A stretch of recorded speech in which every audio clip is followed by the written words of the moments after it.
사무엘하 1장에서 5장은 다윗의 통일 이스라엘 왕국의 왕 즉위와 수도를 예루살렘으로 천도하기까지의 역사, 그리고 그 일련의 사건들에 관한 기록인데, 오늘 우리가 읽은 사무엘하 3장 크게 5문단으로 나눌 수가 있습니다. 5절까지는 사울과의 쇠퇴와 다윗과의 강성 및 다윗이 헤브론에서 얻은 아들들의 명단에 대해서 기록하고 있고요. 6절에서 11절은 사울의 아들 이스보셋과 사울의 군장 아브넬 사이의 내분에 대해서, 12절에서 21절은 다윗을 향한 아브넬의 국가 통합 제안과 다윗과 아브넬의 언약에 대해서, 22절에서 30절은 다윗의 신하 요압에 의한 아브넬 살해 사건을, 마지막으로 31절에서 39절은 아브넬의 죽음에 대한 다윗의 애도에 대해서 기록하고 있습니다. 오늘 이 가운데서 26절과 27절에 대해서 잠시 살펴보겠습니다. 이에 요압이 다윗에게서 나와 전령들을 보내 아브넬을 쫓아가게 하였더니 사라 우물가에서 그를 데리고 돌아왔으나 다윗은 알지 못하였더라. 아브넬이 헤브론으로 돌아오매 요압이 더불어 조용히 말하려는 듯이 그를 데리고 성문 안으로 들어가 거기서 배를 찔러 죽이니 이는 자기의 동생 아사헬의 피로 말미암음이더라. 자, 여기에는 두 사람의 군대 장관이 등장합니다.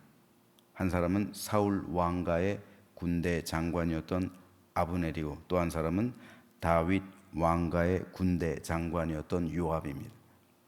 그런데 이 둘 사이에는 몇 가지 공통점이 있어요. 그것은 첫째로 이들은 모두 개국 공신들이었다는 사실입니다. 즉 요압은 다윗이 헤브론에서 왕이 되는데 큰 공로를 세운 사람이었고, 아브넬 역시 이스보셋을 왕으로 만든 사람입니다. 둘째로 이들 모두 자기 이익에 따라 행동했습니다. 그러다 보니 월권을 서슴지 않았습니다. 실제로 아브넬은 사울의 첩이었던 리스바와 동침하죠. 당시로서는 전 왕의 첩은 현재 왕이 취하는 것이 불문율이에요. 그래서 압살롬이 다윗에 대해 반역을 일으켰을 때 다윗의 첩들과 백주에 동침을 하죠. 이로써 자기가 왕이라는 걸 공표하는 거예요. 솔로몬이 아도니아를 처형했던 것도 아도니아가 다윗의 첩이었던 아비삭을 달라고 요구했기 때문에 그래요. 네가 왕이냐는 거죠. 그래서 그의 처형의 빌미가 된 거예요. 그런데 아브넬은 왕이 아닌데도 사울의 첩을 취했어요. 이것은 자기가 북쪽 이스라엘의 실질적인 왕이다라는 것을 선언한 것과 다름없는 거예요. 그만큼 이스보셋을 무시한 거죠. 서슴없이 월권을 행동한 거예요. 월권으로요. 요압 역시 월권하면 빠지지 않아요. 오늘 본문에서도 요압은 왕인 다윗과 아브넬 아브넬이 약조했는데도 불구하고 아브넬을 죽여요. 다윗을 무시하는 거예요. 월권입니다. 이 둘이 모두 월권으로 행동한 것은 자기 이익에 따라 움직였기 때문이에요. 아브넬이 이스보셋을 왕으로 세운 것도 이기적인 욕망 때문에 그래요. 아브넬은 분명 알고 있어요. 이스라엘 장로들이 다윗을 왕으로 삼자고 제안한 적도 있습니다. 다윗이 이스라엘에 기름 부음 받은 사람이라는 것도 알고 있어요. 그런데 다윗을 왕으로 세우지 않은 이유는 다윗에겐 이미 요압을 비롯한 수많은 군대 장관과 그리고 용맹한 장수들이 있잖아요. 자기가 다윗에게 가봐야 서열 2위를 못하니까 요압도 있고, 그러니까 이스보셋을 세운 거예요. 그래서 2인자가 된 거예요. 자기 욕망에 따라 움직인 거예요. 요압 또한 마찬가지입니다. 요압 역시 자기의 이익을 따라 다윗을 따라다닌 거예요. 그래서 이들은 모두 성경의 악인으로 기록되는 거예요. 셋째로, 이들은 모두 비극적인 최후를 맞이합니다. 아브넬은 오늘 본문에서 요압에 의해 비참하게 살해돼요. 요압 또한 솔로몬에 의해 성전에서 제단 뿔을 잡았음에도 불구하고 살해당합니다. 다윗이 죽으면서 솔로몬에게 요압을 평안하게 죽게 하지 말라 유언을 남겨. 오죽 얼마나 다윗이 요압에게 시달렸으면 죽으면서 그런 유언을 남겼을까요? 오늘 본문 마지막에도 다윗의 한탄이 나오잖아요. 저 요압 저거 얼마나 월권을 행했으면 다윗이 내가 왕권이 약해가지고 저런다. 근데 이 문제는요, 다윗의 끝까지 따라다녀요. 다윗 인생 끝까지요. 요압과 그 형제들이 얼마나 막강한 군사력을 쥐고 있고 얼마나 막강했으면은 다윗은 인생 끝날 때까지 왕인데도 이들을 함부로 대할 수가 없어요. 그러니까 다윗은 죽으면서 솔로몬한테 그런 유언을 남긴 거예요. 그리고 요압이 죽게 된 것도 요압이 아도니아를 밀었기 때문에 그래요. 줄을 잘못 쓴 거죠. 쉽게 말해서. 그러니까 요압을 죽일 수 있었던 거예요. 결국 아브넬이나 요압 모두 한 나라의 2인자, 왕 다음 가는 서열, 한 세대를 풍미했습니다. 모든 권세와 권력, 부와 명예를 움켜쥔 삶을 살아갔어요. 하지만 그들의 최후는 허망했습니다. 그 이유는 근본적으로 그들 안에 여호와 하나님에 대한 신앙이 없었기 때문입니다. 다윗의 신하들 가운데서도 신실한 믿음의 사람들이 많았어요. 하지만 요압은 그러지 않았습니다. 요압의 속은 권력에 대한 욕망으로 점철되어 있었어요. 그 욕망이 얼마나 큰지, 그리고 그 권력이 얼마나 큰지 다윗조차 두려워할 정도였습니다. 그리고 이것은 아브넬 역시 마찬가지예요. 왕인 이스보셋이 감히 한마디도 하지 못할 정도로 아브넬을 두려워했단 말입니다. 그리고 국가를, 왕이 있는데도 자기 마음대로 팔아먹는 거잖아요. 자기가 왕을 세웠다가 자기가 국가를 통합시키기로 다윗과 언약을 맺고 있는 거잖아요. 결국 그들 심령인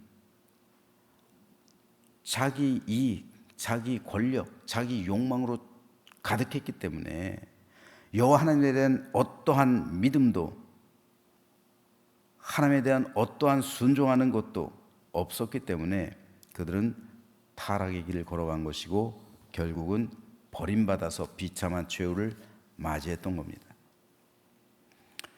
고대 교부였던 어거스틴은 모든 사람의 심령에는 하나님으로밖에 채울 수 없는 빈 공간이 있다라고 말합니다. 하나님으로밖에 채울 수 없는 빈 공간, 비어있는 공간이 모든 사람의 심령 가운데 있다는 거예요. 모든 사람은 태어나면서 이미 그 빈 공간을 가지고 태어난다는 거죠. 세상 사람들이 인생의 끝자락에서 공통적으로 하는 말이 있어요. 인생 무상. 인생을 다 살아보니 덧없다 라는 말이죠. 솔로몬의 고백이죠. 헛되고 헛되며 헛되고 헛되니 모든 것이 헛되도다. 전도서, 그렇죠? 솔로몬이 모든 것을 다 가져봤는데 인생 끝자락에서 결국 헛되고 헛되며 헛되고 헛되니 모든 것이 헛되도다. 인생 무상. 허무하단 말이에요. 인생이 성공을 위해서, 잘 살기 위해서, 세상에 많은 것을 가지기 위해서 치열하게 살아갔어요. 아주 열심히 살아왔습니다. 그런데 거의 다 살고 나니 인생의 끝자락에서 보니까 내가 뭘 위해 살았는지 모르겠다는 거예요. 내가 뭘 위해서 이렇게 열심히 살았는지, 왜 내가 이렇게 살았는지 허무하다는 거예요. 어거스틴은 그 이유를 그 인생이 빈 공간을 채우지 못했기 때문이라고 설명하는 거예요. 실낙원한 사람들은 모두 그 심령에 빈 공간을 가지고 태어나는 거예요. 하나님으로밖에 채울 수 없는 빈 공간. 그래서 살아가면서 사람은 이 빈 공간을 채워야 되는, 이게 숙제예요. 그 인생을 향한 하나님의 숙제예요. 이 빈 공간을 채울 때 비로소 인생의 의미와 목적을 알게 되고 구원과 생명을 얻게 되고 참된 행복과 평안을 누리게 되는 거예요. 여호와 샬롬의 은총, 영원한 생명의 은혜, 그리고 하나님의 자녀가 되는 권세. 이것은 바로 내 빈 공간을 예수 그리스도로 채울 때 비로소 그 인생은 완성되는 거예요. 이것이 하나님께서 모든 사람에게 내주신 숙제입니다. 그래서 사람들은 저마다 부지런히 이 빈 공간을 채우기 위해 살아가요. 어떤 이는 돈으로 그 빈 공간을 채우려 합니다. 어떤 이는 권력으로, 어떤 이는 사회에서의 성공과 출세로 이 빈 공간을 채우려 해요. 또 어떤 이는 사회에서 보람된 일을 하고 선행을 베풀므로 그 빈 공간을 채우려 합니다. 하지만 살아가는 삶의 모습만 다를 뿐 무엇으로 채우든지 이러한 삶으로는 결코 그 빈 공간을 채울 수 없어요. 사회에서 보람된 일을 하고 선행을 베푸는 거요, 좋은 일입니다. 여러분, 안 믿는 사람들도 그리스도인들보다 훨씬 더 사회에서 선행을 많이 하는 경우가 많아요. 그죠? 얼마나 많은 사람이 사회에 기부를 합니까? 그리스도인들이 헌금하는 거, 그거보다 훨씬 더 많이요. 불교에서는 기와장을 하나 올리는데도 봉헌하고요. 그리고 수많은 난민들, 또 가난한 사람들, 또 사회 그늘진 곳들 찾아가서 봉사하고요, 선행을 베풀고요, 자기 재산을 기부해요. 자기 재산을 기부하고 어떤 사람은 거의 전 재산을 다 기부하고 죽는 경우도 많아요. 선행이죠. 그리스도인들보다 훨씬 더 선행을 많이 베풀고 보람된 일을 많이 하는 사람들이 있어요. 많이 있어요. 적지 않습니다. 하지만 보람된 일을 하고 선행을 베푸는 것과 빈 공간을 채우는 것은 별개의 문제예요. 그건 별개의 문제입니다. 선행과 보람된 일을 하는 것 좋은 일이에요. 사회를 위해서 좋은 일이고 개인으로도 유익한 일이고, 그리고 자기 만족이 있는 일이에요. 그리고 다른 사람들에게 칭찬받을 만한 일입니다. 하지만 그렇다고 해서 빈 공간을 채울 수 있는 게 아니에요. 그건 별개의 문제예요. 내 심령에 있는 빈 공간, 하나님께서 내주신 그 숙제는, 그에 대한 답은 예수 그리스도입니다. 오직 예수 그리스도만이 그 빈 공간을 채울 수 있는 거예요. 이게 인생의 정답입니다. 하나님께서 내주신 숙제에 대한 정답이에요. 이것이 인생의 목적입니다. 내 안에 있는 빈 공간을 예수 그리스도로 채울 때 비로소 그 인생은 완성되는 겁니다. 그 사람만이 구원받고 생명체의 그 이름이 기록되는 거예요. 그 사람만이 참 생명을 얻어 하나님의 자녀가 되는 권세를 얻게 되는 겁니다. 빈 공간이 예수님으로 채워지는 순간 성령께서 그 삶에 임하시는 것이고, 그와 동시에 하나님 나라에 동참하게 되는 거예요.